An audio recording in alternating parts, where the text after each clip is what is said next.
You're listening to That Home Loan Hub. I'm Zibuni Solimova, here to make home loans and property investing simple, smart, and stress-free.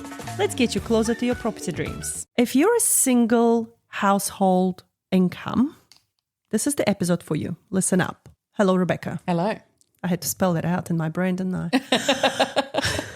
So a lot of clients we deal with, they could be working couples, could be two people working, but a lot of them we're dealing with as well where only one person is working, whether it's mom or dad, depends on whoever earns more, and the other one has to stay home and look after the kids maybe. What have you been seeing? What have you been noticing? It's a very interesting one at the moment, especially in Wellington right now with the new public sector thing with losing jobs and all of that. I've actually had quite a few single income people talking to me about redundancy in particular, but that got me thinking more about in general. If something happens to the person who brings in the money to the house, you're at home, you're looking after the kids or you're homeschooling the kids or whatever the situation is, what happens to you and your family if the person earning, first of all, dies, but second of all, cannot work? What happens then? And if you've been a stay-at-home mum for, say, 10, 15 years, it's hard enough finding a job if you're recently, have recently had a job with the same skill set. If you haven't worked for 10, 15 years, how much harder is it going to be if you have to go back out into the workforce? Yeah. And also like a lot of those jobs are being taken away by AI.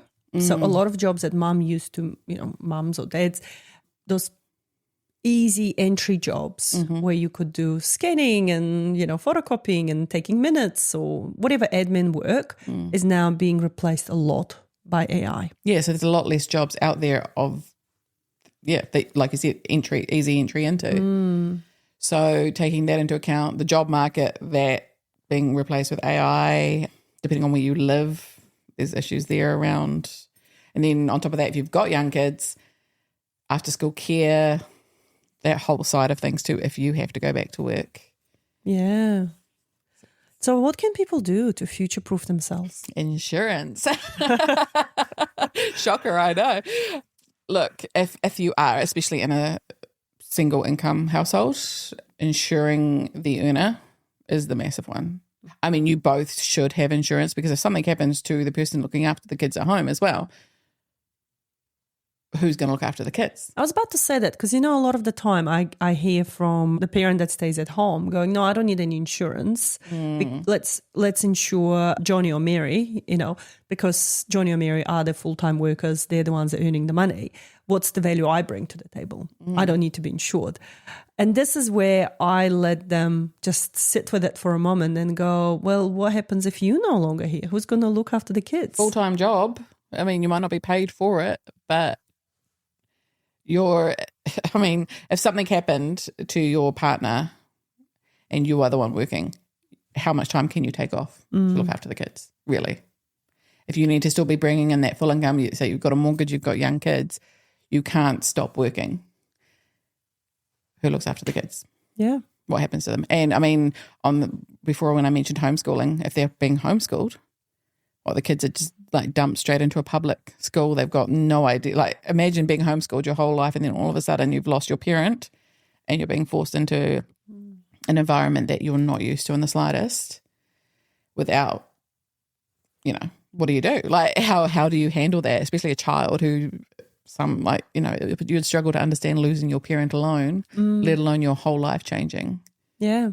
I had a client reach out to me last week, absolutely panicking, going, oh, am I covered? Am I insured? I said, what's going on? He goes, oh, just in the last 3 weeks, I had all these colleagues dropping either dead or having heart attacks or, and really young people just getting diagnosed with stuff. And he goes, I don't know what's going on, but I really want to make sure I'm insured. And that made me really think that, often when we try to tell this to clients going, hey, a lot of things can happen. It's not us scaring you. It's actually us giving you the information that we see out there. Absolutely. And what made him think is that, he is the main income earner, but his wife is at home with the kids. And if something happens to him, cool, she'll get a payout. But if something happens to her, he will have to drop the job or he will have to figure out who's going to start looking after the kids. And that's going to cost him more money. Can he afford to do that? Exactly. There's so many factors to it. When you think about the stay-at-home parent, it's everything. Like there's all the after school activities. There's all a whole other side of things where you will have to, if you don't have family around to support you, and you can't rely on family 24/7. No, and it's not fair on them as well. No, exactly. And you wouldn't want to rely on them like that much. There would be the guilt factor there too.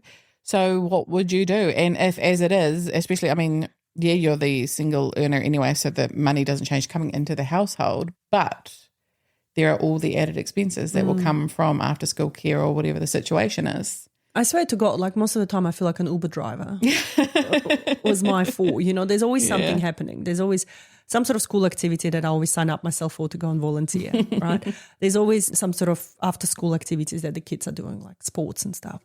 And then there's on top of it, because there's 4 kids, usually I get a phone call from school saying one got injured, the other one got injured. Like every day there is someone that gets injured that has to be taken to the hospital, doctors, chiropractors, whatever. So all of that, like someone has to do exactly those things. But then also when they come home, you got to feed them. You got to feed them in the morning. Man, they eat a lot. So it's just that never ending cycle. And if you don't have the other person to fall back on and you were used to working, so yeah, definitely you need to think about those things. Yeah. And look, some of the covers I think we can arrange for people can cover just that, like the family assistance support, where it doesn't have to be a full-blown mortgage insurance, life insurance, trauma, whatever. It could be just a family assistance. Just enough to cover that type of thing. Absolutely. Yeah. And then, we always get to talk about the fun topics because no one wants to talk about these things. But people, especially with young kids, like that's the big thing right now. Like once they get to teenage years, they're a lot more self-reliant. They might have a car already. They can take themselves to their own things, all of that. But when your kids are young and you are relying on your partner to be there day in, day out for the everyday things, it's a huge thing to lose. And you've got to focus on your job and getting things done still to bring in money, and you've lost your partner. Yeah, no, absolutely. Awesome, Rebecca. Well, thank you. We've talked about doom and gloom, but yeah, I think people really need to understand the importance of just sitting down as an advisor, reviewing everything. And if it's something that we can work within your budget, because honestly, people will always find money for takeaways. Like or a coffee. Or some Temu purchase they didn't need. Like if you've got money for that sort of stuff, you definitely have money for insurance. Like that's always been my point in life, that you're an adult, you're responsible, especially if you have kids, you owe it to them to have something in place. Like you can't, and I sound probably really harsh right now, but this is the reality. If you're bringing these humans into this world, you're taking responsibility for them. Yeah, absolutely. So you got to make sure you look after them. You can't just rely on Give a Little page. Mm-hmm.